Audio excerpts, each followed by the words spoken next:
Sometimes the shame can masquerade as a lack of confidence, I think. And I think a lot of women, that's why they spend so much time proving themselves, like over engineering their business or over delivering. You see that so often.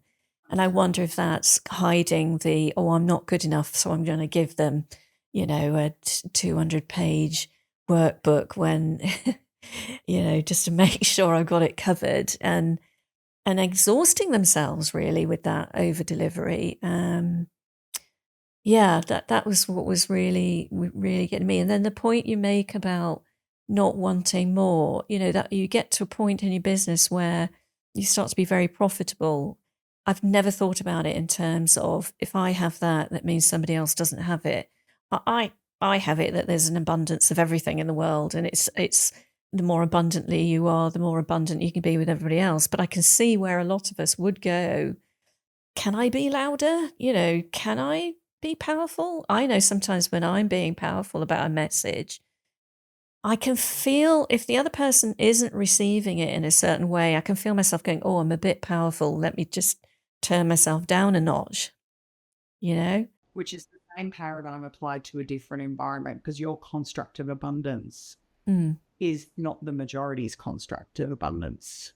So you've got a vantage point, you've got an advantage to go, oh, actually, see that. I'm already very good at that. My belief systems about that are very empowering and what we call generative, as in it opens up more and more opportunities constantly. There's the beliefs that give us more choices, and then the beliefs that really narrow everything down. And, if we're stuck with one, two, or three choices, maybe you're in a bind, you're in a limiting belief psychology.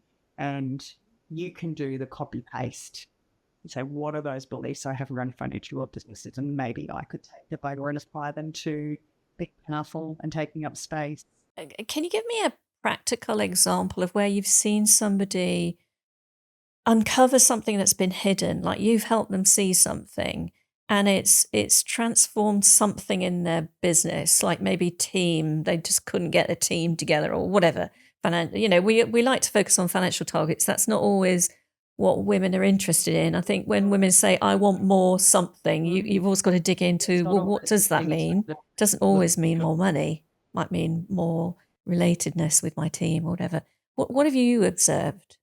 My last meeting for today, so I have the opportunity to do my IBC, which gets run in a group environment, but the majority of my time is spent working with individuals in their leadership position. So ended my meeting today at the end of the day, and it's a department leader who was informed that there would be a more senior person coming to the business, essentially above her, when she had been the person who founded the Yeah. department.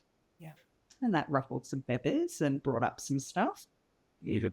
And at the same time, the company approached me and said, we want to continue to invest in this person, even though this more senior person's coming in, because we want to make sure they know they're still valued, because this act could look like a significant act of being devalued. And we want to make sure that's not occurring, and investing in her development and support is a way of kind of trying to make peace and make sure that things are kept in perspective of how much they respect Winer and appreciate her.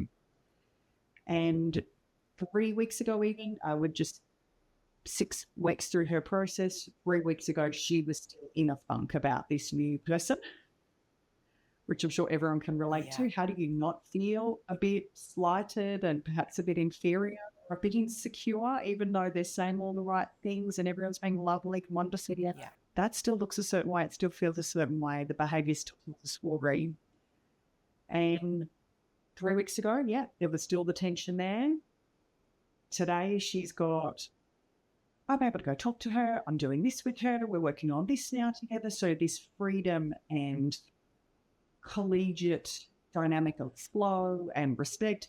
So she's been able to create a completely new experience of that relationship in a short period of time, because she addressed the beliefs that came up for her about how the company viewed her, what it meant about skills. So there's the very graphic. No, it's not just what do I feel about me, it's what do they feel about me.